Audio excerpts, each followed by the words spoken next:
The silence inside iron walls. If you think you've seen darkness, you haven't seen what hides behind America's prison walls. Hit that subscribe button, drop a comment if you're ready to see the truth most people will never hear, and let's step inside the place where justice and survival blur into one. The rain had been falling for hours when they brought Marcus Red into Ironwood State Penitentiary. He was 28, convicted of armed robbery, sentenced to 15 years. But as the heavy gates closed behind him, Marcus realized this wasn't just a prison. It was a world that ran by its own rules, ruled by fear, silence, and invisible power. Ironwood sat deep in rural Nevada, miles of concrete surrounded by desert emptiness. The warden called it a correctional facility. The inmates called it the pit. Within days, Marcus learned why. The guards moved like ghosts, no eye contact, no empathy. The cell blocks smelled of bleach and rusted metal, but beneath that, there was another scent: tension. Every look carried a message. Every silence held a threat. Marcus's cellmate, a wiry man with tattooed knuckles named Hollow, barely spoke on the first night. When he finally did, it was a warning. "Keep your head down," he muttered. "This place doesn't care why you're here. Only what you're worth." Worth. That word stuck with Marcus. On his second week, a fight broke out in the cafeteria. Two inmates from rival blocks. No one shouted, no one tried to stop it. The guards stood back, watching. When it ended, one man lay on the floor, unmoving. The guards finally stepped in, dragging the body away. Lunch continued like nothing had happened. That night, Marcus couldn't sleep. He kept thinking about the look in the man's eyes. Not fear, not rage, resignation. Like he knew this would happen. Like everyone in Ironwood did. Over time, Marcus noticed patterns. The same inmates got extra privileges, better food, more freedom. Rumors spread that deals were being made, favors, smuggled phones, drugs. And sometimes, protection. But protection came at a price. One afternoon, Officer Dwyer, a quiet veteran guard, pulled Marcus aside during laundry duty. "You keep asking questions, Red." "Don't," Dwyer said flatly. "There's a system here. Stay out of it if you want to make it home." Marcus nodded, but didn't stop thinking. Because Dwyer's warning wasn't casual, it sounded like fear. A month later, Hollow disappeared. His bunk was stripped, his name removed from the registry. Officially, he'd been transferred. Unofficially, no one knew where. Then Marcus started getting notes under his cell door, folded slips of paper with cryptic warnings. "Don't trust Dwyer. Block C isn't what it seems. The cameras don't record everything." He tried to ignore them, but then something happened he couldn't ignore. During a routine count, Marcus saw two guards escorting an inmate through a side hallway toward the maintenance wing. The inmate was cuffed, limping. But the next day, his name was gone from the list too. Marcus mentioned it quietly to another prisoner, an older lifer named Benson. The man's eyes darkened. "Don't ask about disappearances," Benson whispered. "They say Ironwood has its own justice. Some inmates get buried before their sentence ends." Marcus thought it was just prison talk, until the night he heard it. A muffled scream. Metal dragging against concrete. Then silence. It came from the hallway behind the laundry room, the one the guards always kept locked. The next morning, a new prisoner arrived. They placed him in Hollow's old cell. No questions asked. No paperwork visible.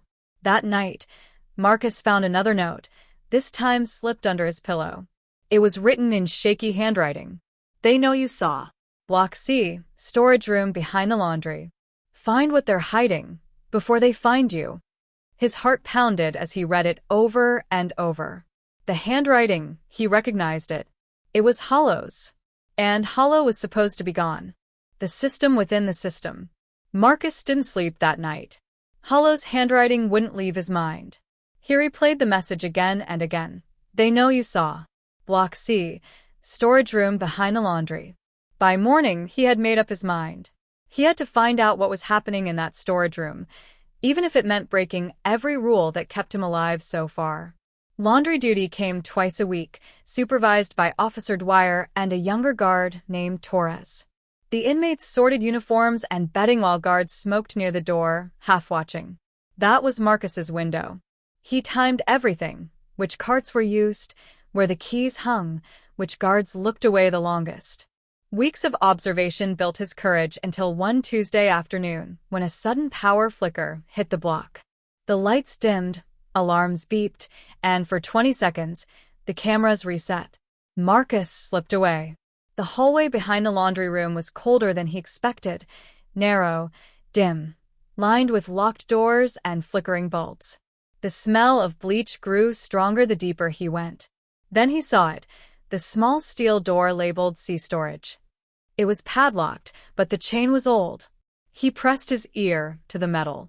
Silence. Then a faint sound, something like a groan or a dragging breath. Marcus's stomach turned. He pushed harder. The chain rattled, then snapped free. Inside was a single bulb swinging from a cord, throwing light over rows of crates. Old inmate files.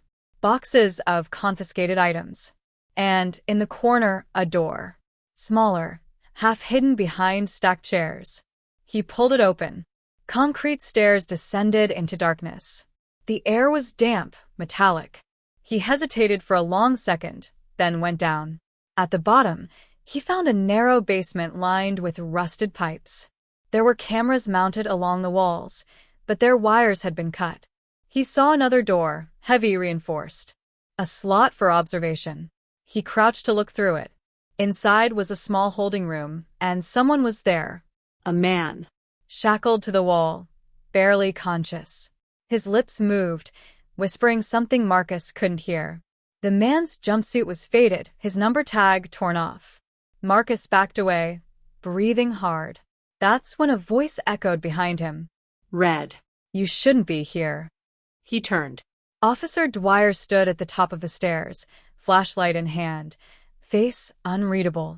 "Who is that?" Marcus demanded. "What's going on down here?" Dwyer descended slowly, gun holstered but hand near it. "You don't understand how this place works. You think prison's about punishment or reform. It's business. And you're standing in the middle of it." Marcus stared, heart pounding. "Business." Dwyer looked past him at the cell door. "That man you saw?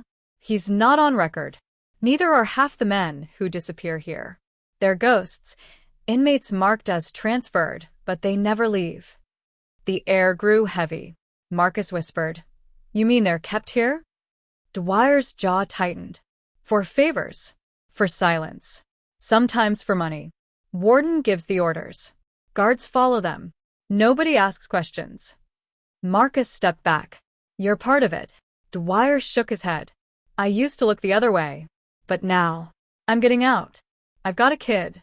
I can't die in this place like the rest." He pulled something from his pocket, a small flash drive wrapped in plastic. "Take this. Everything you need to know is here. Hidden cameras, transfers, missing inmate files. But if they know you have it, you're done."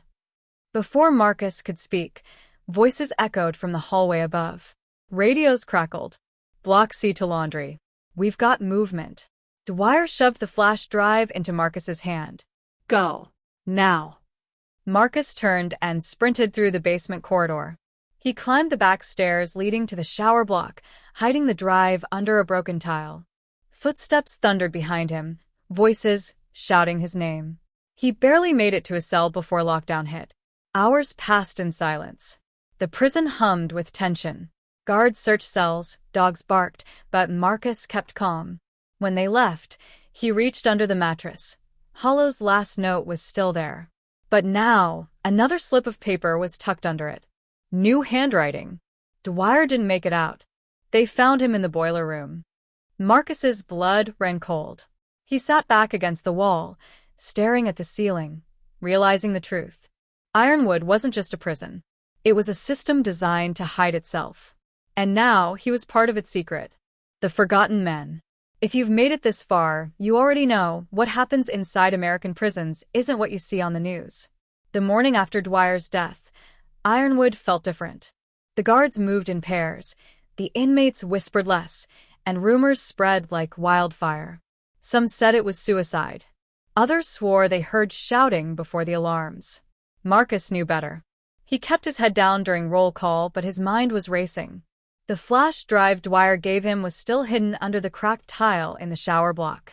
He didn't know what was on it, only that it was enough to get a man killed. That night, Marcus made his move. Lights out came at 9 sharp. Within minutes, the block was silent except for the buzz of old fluorescent bulbs. He waited until the guard's footsteps faded, then slipped from his cell using a wire he'd saved from a fan motor. He'd watched them for weeks. He knew the blind spots by heart. He crept to the shower room, heart hammering in his chest. Every echo felt like a spotlight. When he reached the back corner, he knelt, pried the loose tile free, and pulled out the small flash drive wrapped in plastic. He needed help, someone who could get it out. There was only one person he trusted even slightly, Benson, the old lifer who'd warned him weeks ago. When Marcus slid the drive across the cafeteria table the next day, Benson didn't even look down. He just shook his head slowly. "You have no idea what you're holding." "I don't care," Marcus said. "I just want the truth out." Benson's eyes met his. "Truth doesn't survive in here. People don't either." Still, Benson took it. "Give me 2 days," he said. "If something happens, don't ask who did what. Just be ready." 2 days later, chaos erupted in Block C. A fire alarm blared in the middle of breakfast. Smoke filled the hallways. Guards shouted orders, inmates ducked under tables, and sirens echoed across the yard. Amid the confusion, Marcus saw Benson being dragged toward the infirmary, coughing, blood on his shirt. Marcus tried to follow, but a guard shoved him back. The chaos lasted 20 minutes. When order finally returned, Benson was gone. No record of medical transfer, no word from the infirmary. Later that evening, an envelope slid under Marcus's cell door. Inside was a single Polaroid, blurry but clear enough to recognize. It was a photo of a small, black USB drive. On the back, a message in Benson's shaky handwriting. "Sent out. Check the news." Marcus's heart pounded. That night, for the first time, he prayed the outside world would care. 3 days later, the storm hit. A journalist from Reno published a story that shook the state. Whistleblower alleges secret detention program at Ironwood State Penitentiary. The article described a covert operation where inmates were held off record for disciplinary conditioning. Photos from hidden cameras, guards escorting prisoners into unmarked rooms, falsified transfer logs, even warden memos marked classified. It was all there. Federal investigators arrived within hours. The prison went into full lockdown, but the media was already circling. Cameras, reporters, vans, Ironwood's silence had finally cracked. But not everyone was happy about it. 2 nights later, the lights in Block C cut out again. In total darkness, Marcus heard the sound of keys, boots, then the cell door creaked open. A voice whispered, "You should have stayed quiet, Red." Marcus lunged as the flashlight beam flashed across his face. A struggle broke out, fists, shouts, a baton cracking against the floor. He felt a blow to his ribs, but adrenaline took over. He shoved the attacker back into the corridor wall, grabbed the flashlight, and saw who it was. Officer Torres. The same guard who'd been with Dwyer the day he died. Before Marcus could react, shouts erupted from the end of the hall. Other guards rushing in. Torres stepped back, wiping blood from his lip, and glared. "You think they'll believe you? You're an inmate." But it was too late. The hallway cameras, the ones Dwyer had secretly repaired, were blinking red. Recording. 2 weeks later, Marcus stood before a federal review board. He wasn't free, not yet, but he wasn't invisible anymore. Ironwood was shut down, the warden arrested, several guards indicted. Benson's name appeared in the news as the anonymous whistleblower, confirmed dead of unknown causes. When reporters asked Marcus what justice felt like, he paused. "Justice," he said quietly. "Justice doesn't live in places like Ironwood. Only survival does." He looked straight at the camera. "And if you think the system ends with one prison, you're wrong. There are more Ironwoods out there, hidden in plain sight." 3 months later, another article appeared. Missing inmate from Ironwood found alive, claims more underground facilities exist. The inmate's name? Hollow. And next to the article photo, someone had scrawled a message in marker. Marcus, they're not done yet. If you think this story was intense, you're not ready for what comes next. Hit subscribe because the next one goes even deeper into the shadows.